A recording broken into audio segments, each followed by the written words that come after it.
¿Qué tal amigos? ¿Qué tal? ¿Cómo están? Quiero saludarles en este día, miércoles 7 de junio.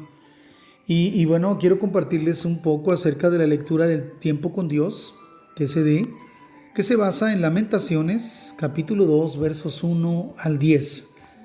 El título de hoy es La ira sobre el pecado. Como te darás cuenta, hemos estado ya considerando varias lecturas de Lamentaciones y bueno, pues la poesía emanada de la pluma de Jeremías sigue hablando, inspirada por el Espíritu Santo, y sigue describiendo el dolor y la magnitud de la tragedia del pueblo de Dios cuando éste se olvidó de su Creador. Y en el verso 1 en adelante dice: ¿Cómo oscureció el Señor en su furor a la hija de Sión? Derribó del cielo a la tierra la hermosura de Israel, y no se acordó del estrado de sus pies en el día de su furor. Destruyó el Señor y no perdonó.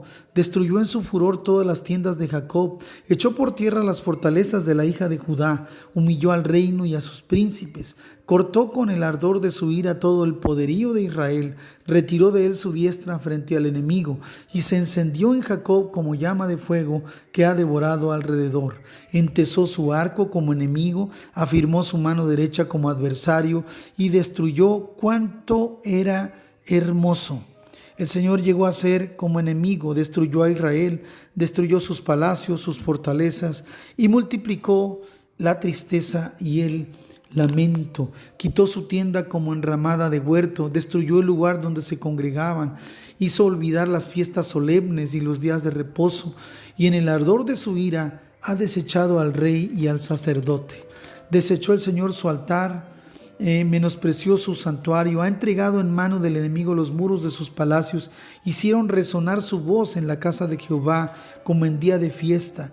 Y bueno, sigue hablando de una manera poética impresionante, describiendo cómo la tragedia de la destrucción del pueblo de Dios. Indudablemente que aquí menciona diciendo cómo el Señor destruyó, ¿verdad? Y de alguna manera, en la manera en que escribe Jeremías, de momento pensamos que llegó el Señor y literalmente los destruyó, pero recordemos que el pecado de Israel provocó que el Señor les profetizara que un día vendría una nación ajena, la cual entraría y los destruiría, ¿no? Entonces es muy importante entender eso, ¿no?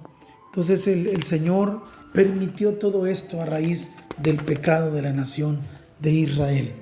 Ahora, en el comentario que tenemos aquí en la ayuda a la meditación, dice: el pecado causa enemistad entre Dios y nosotros. Eso no lo debemos olvidar, ¿sí? Jamás. El pecado siempre, como lo hemos enfatizado en estos días, el pecado siempre va a causar ese problema entre Dios y nosotros. Dice aquí que el capítulo 2 de Lamentaciones es la segunda lamentación ante la ira de Dios. Jeremías se refiere a ello como una nube que cubre a Sión, ¿sí? En su ira, Dios oscurece a Jerusalén y derriba al cielo, del cielo a la tierra, la hermosura de Israel. Es más, Dios se ha constituido un enemigo de Israel, destruyendo sus tiendas, fortalezas y el palacio. Ha destruido todo el poder de la nación, a sus líderes y a sus gobernantes, ¿sí? Para que sean oprobio de las naciones, ¿no? Entonces, cuán temible, dice aquí el comentario, es la ira de Dios. Solo le espera destrucción, vergüenza y muerte a los enemigos de Dios. Eso es algo que no debemos olvidar. Y aquí viene una pregunta que dice: ¿cuál es mi pecado? ¿Aquel que Dios aborrece tanto como a sus enemigos? Wow, esto está muy fuerte. ¿Hay algún pecado que estás practicando en tu intimidad y que sabes bien que el Señor aborrece y lo sigues haciendo? Debes tener cuidado.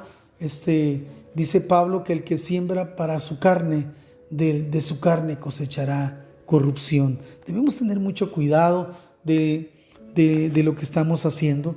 No nos justifiquemos que pues es que somos pecadores, somos imperfectos. Dios sabe que no somos perfectos. Eso es verdad, eso es cierto, pero eso no significa que estemos apapachando el pecado y que incluso estemos contentos de tenerlo ahí. Debemos tener mucho cuidado y debemos constantemente estar vigilantes de nuestra vida.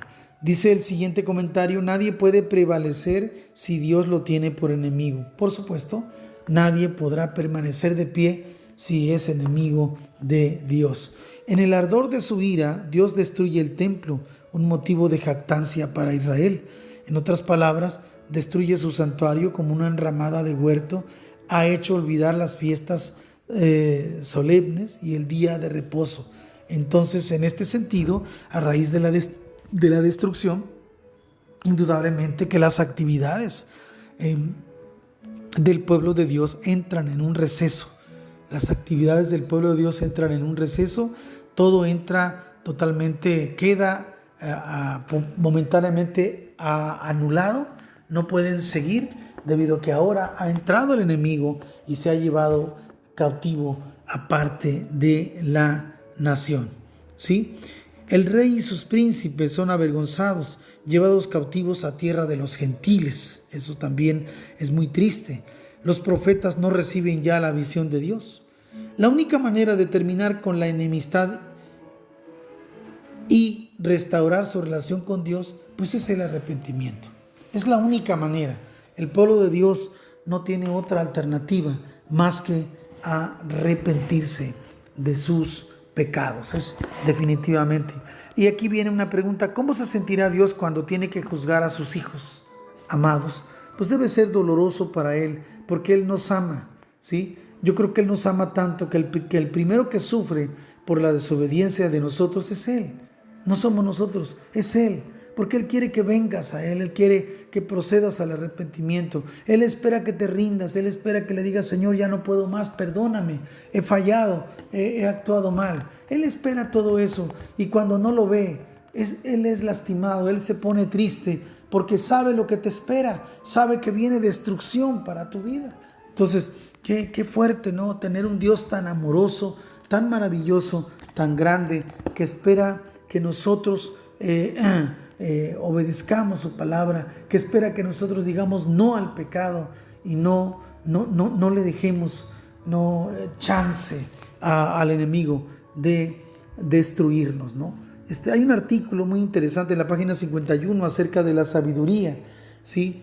Donde un hombre llamado Joseph Blenkinsop, de la Universidad Notre Dame de Indiana, Estados Unidos, que afirma que el pueblo de Dios cambió, pasó de depender de su sabiduría de parte de Dios a depender de una sabiduría netamente humana, ¿sí?